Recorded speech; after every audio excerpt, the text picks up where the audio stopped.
Hi, my name is Saeed Ebrahim. I'm a councillor for Butetown and I've chaired the race task force for the past 18 months.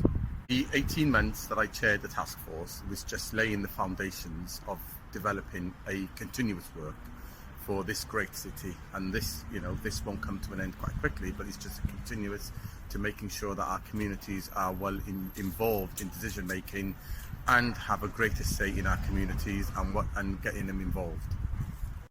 I just would like to thank the staff who've helped throughout the 18 months whilst I was chairing the race task force, who've made everything possible, from sorting out different subgroups, helping them out with their inquiries, linking up from one agency to the other, and without the council staff we wouldn't have been in the position that we are today.